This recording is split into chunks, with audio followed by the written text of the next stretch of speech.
Welcome to Monsters, Myths, and Madness, where we confront the eerie, the uncanny, and the downright terrifying. I'm your host, and today we're plunging into the abyss of horror with our guest, a psychologist specializing in fear responses.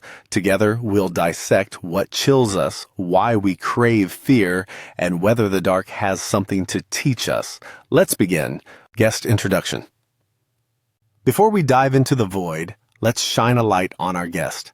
Today's guest is the author of Haunted Histories, From Salem to Silent Hill, a chilling exploration of how trauma shapes our ghost stories. Their research focuses on the intersection between fear, folklore, and the psychology of the unknown. Welcome to the show. Thank you. I'm thrilled to be here, though I might regret saying that once we get into the truly creepy stuff. That's exactly the energy we like to conjure here. Opening question. Let's start with the basics. What's your earliest memory of being truly terrified by a story or a real-life horror moment? Oh, hands down, it was watching The Sixth Sense as a kid. That scene under the bed, I didn't sleep for a week. Classic. Mine was reading scary stories to tell in the dark. Those illustrations still haunt me. Thematic deep dive. You've written about trauma and its connection to ghost stories. Why do you think trauma manifests so often in supernatural narratives? Ghosts represent unresolved pain. They're metaphors for the past refusing to stay buried, literally and emotionally. So, in a way, we're not afraid of the ghost. We're afraid of what it reminds us we haven't healed. Exactly. Horror makes the invisible visible. It's emotional archaeology. That's beautifully put and deeply unsettling. Do you think horror reflects the anxieties of the times, like are zombies just pandemic metaphors with worse table manners? Totally. Horror is a cultural barometer. In the 50s, it was aliens and nuclear terror. Now, climate disasters, plagues, isolation. So every monster is just our fear in costume. Right.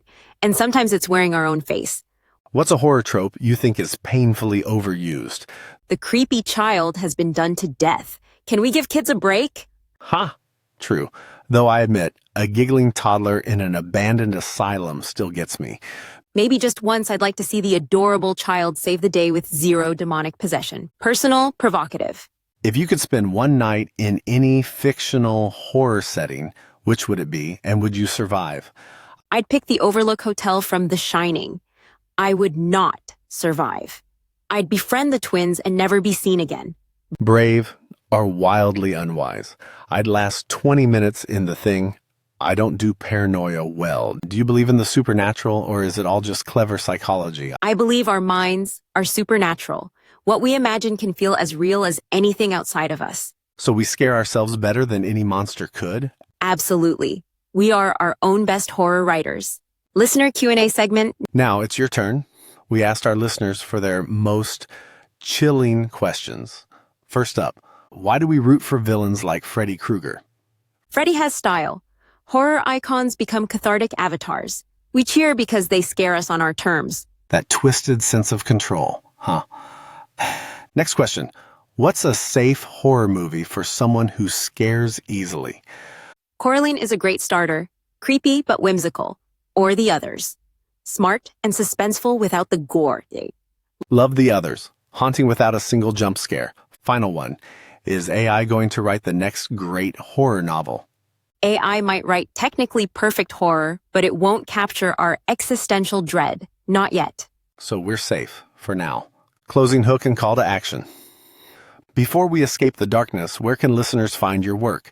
You can find my latest writing at hauntedhistories.net and follow me on social at ghostmindtheory. Thanks for joining us in Horror's Heart. If you dare, subscribe to Monsters, Myths, and Madness for more bone-chilling discussions next week. Haunted objects, when possessions possess us. Until then, stay curious and lock your doors. End of episode.